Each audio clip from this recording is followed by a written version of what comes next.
before us, we have the Office of Emergency Management. We have Director Chief William Swan. Director Chief, I'll allow you to do the introductions, and then you can walk us through your budget. The floor is yours. All right, thank you. First, let me acknowledge our chair, Taneka Vercher, and then to the honorable members of Metro Council. I'd like to say good afternoon and thank you for the opportunity to present our FY20 budget for the Office of Emergency Management.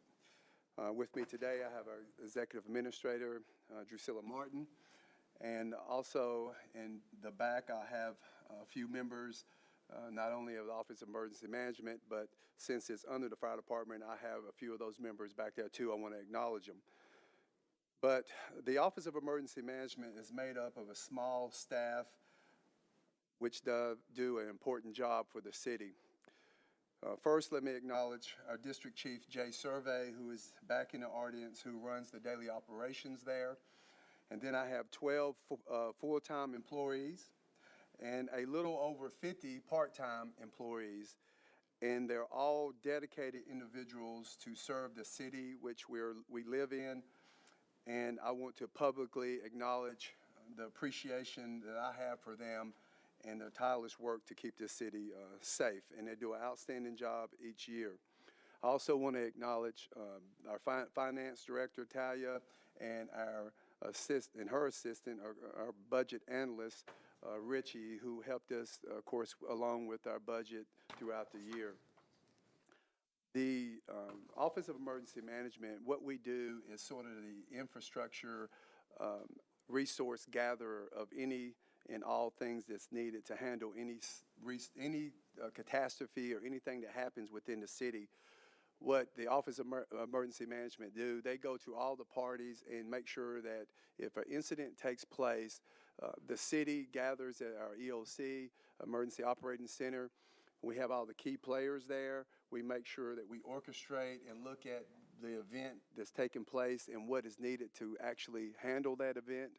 And we are, even though it's a small office, again, it just has a tremendous pack upon the city overall. We have a tremendous working staff of 12 individuals that I just cannot brag enough on. And then the volunteers, 52, I think, is where we're at right now. These guys, even though they're volunteers, they don't get paid. It doesn't mean they're not professionals. They come from every walk of life, and they're there anytime the city needs them. If it's a storm event or anything from a flood to down trees, weather events, they're there to make sure that they serve the citizens and also the emergency services in any way they can. The Office of Emergency Management also is a department that have many different avenues and resources that we reach beyond just the infrastructure of Nashville. We touch, of course, TEMA and other facilities outside of Nashville itself in order, again, to make the city work. So at this time, I want to just open it up for any questions that you may have pertaining to the Office of Emergency Management. Before that, though, let me mention about the dispatch office. I have to do that because these guys, we have a dispatch office that actually handles a tremendous call volume, even though the staff number is very small. Fiscal year to date, they have taken over 62,000 calls. 35,000 of them are what we call CAD calls. That means that they actually were events that they were managing. And to draw an attention to that, that means if there is a situation within the city like a fire or any type of scene that would require additional resources on the scene, or that scene will stay open for hours or days even, the Office of Emergency Management dispatch will monitor that particular call and listen for resources that are needed. They also took additional 26,000 just phone calls for information. So again, altogether 62,000 calls. Incredible feat done by a small group. So at this time, I'm open to any questions that anyone may have. Councilman Pulley. Thank you, Madam Chair. A couple of things, and forgive me if you happen to glean over some of these things, and I'm going to ask you again, but My question is targeted basically at your revenue numbers, and it looks like your actuals in 2018, you lost $485,000, and basically the lion's share of that, well, all of it is federal pass-through grants, and it looks like there's a pretty significant reduction from 2019's budgeted number in excess of $1 million that you're losing in that area, which you're having to offset with your expenses, because it looks like in your special purpose fund, your expenses are down 1.2 plus million dollars. So I guess my question is, what's the cause for the reduction in those federal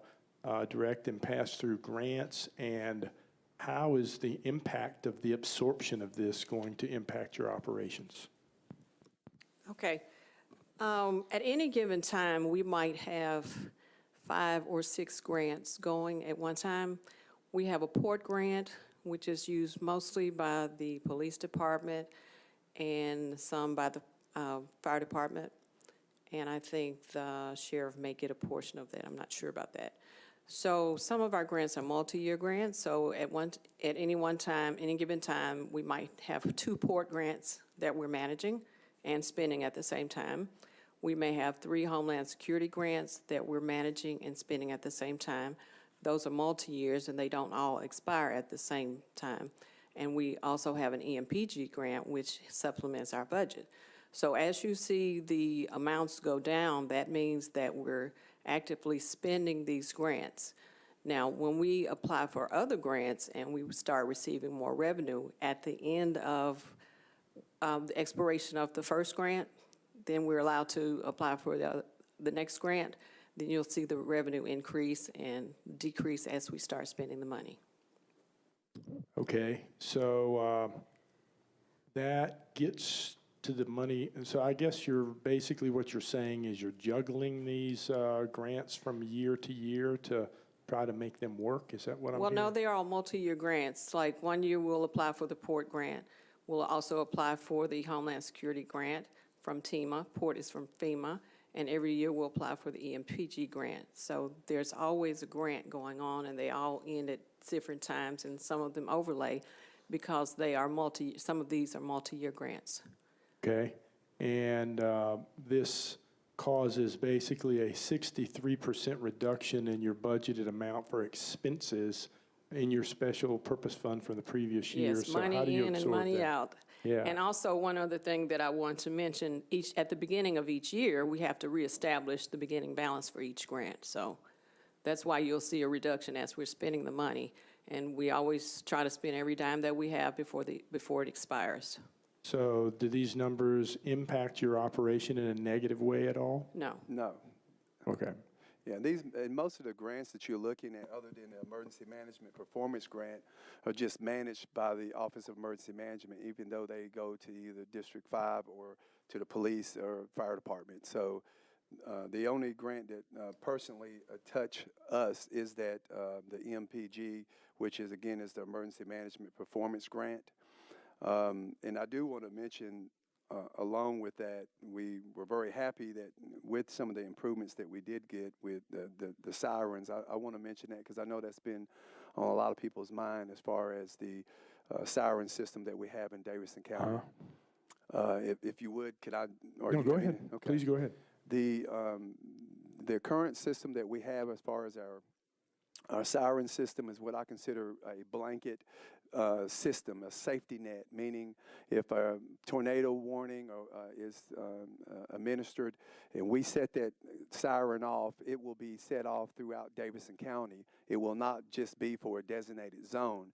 And from people's concerns that people would get sort of gun shy to that and not pay attention to it, this year we was awarded by the mayor first a little over $100,000 for maintenance costs on the current system, just to make sure we're able to keep the system running if we have any downfalls with it.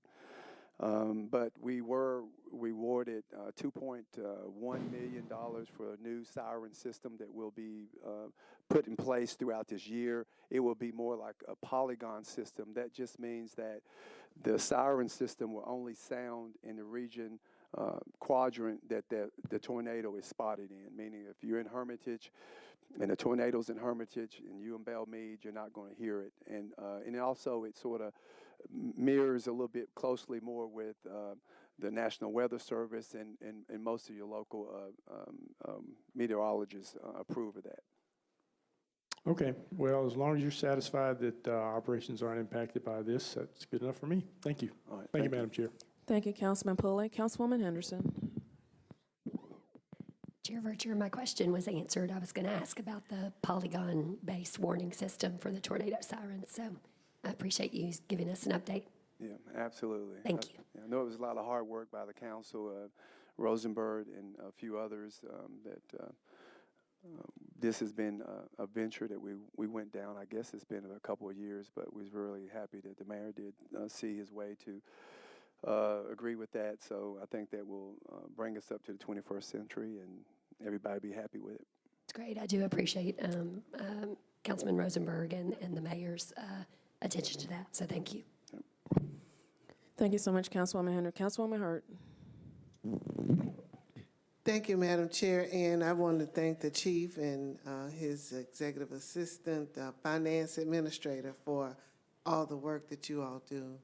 Are the grants reimbursable? Yes. That's what I was thinking, is that you got to spend the money first and then you get it back. So when you have that, it shows that shortfall of what appears to be a shortfall. So that's what I wanted to know. Thank you. Yes. Thank you, Councilwoman Hurt. Really not a shortfall, just a reimbursement. Councilman Hager. I was just clarifying for the viewing audience, Councilwoman Hurt. Thank you, Madam Chair. Chief Swan, thank you for being here. Appreciate all the work you do. I noticed on here you're needing 3 more fire inspectors for short-term rentals. How many do we have now? Well, that's, and I know I don't want to confuse everybody, and I appreciate that question, Councilman Hager, but that's, right now my capacity, I'm over fire and OEM, and that would be more of the fire department area. Right now it's the Office of Emergency Management. So do you, yeah. In other words, Councilman Hager, wait till the fire department comes Yeah, up. I'm wearing 2 All right, hats. I'll do that. Okay. But we'll be up next. Councilwoman Okay. Gilmore. Thank you, sir. The other question I had was about, you're fully staffed, but, you know, we've got a new fire hall coming in out there, District 11 and 12. Is this budget proposal going to staff that right now, or is that coming the year after? Yeah, again, that's and I know that may be confusing, so I'm going to clarify real fast. Again, right now, the hat I'm wearing is the Director of Office of Emergency Management. And All right. about 5 minutes, I'm assuming All right. you can ask. Thank you, Councilman Hager. Thank you, Chief. Yeah, Thank we're you, glad you're thank here, you. though. Councilwoman Gilmore. Thank you, Chief, and also thank you, Mr. Drusilla. We appreciate you. I just wanted to tell you, thank you. That really was a big deal. You're the only person that brought the meteorologist as it relates to getting the sirens straightened out. That's the first time a meteorologist has ever come to our committee meeting. So I'm glad that we got that squared away. And it's unfortunate that Rosenberg wasn't here today, but I'm glad that y'all were able to work through that and get that done. So thank you. We appreciate that. Any other question members? Any other council members seeking recognition? Seeing none. All right, thank you so much, Director Chief. This concludes the budget hearing for Office of Emergency Management. We will have fire and EMS up next.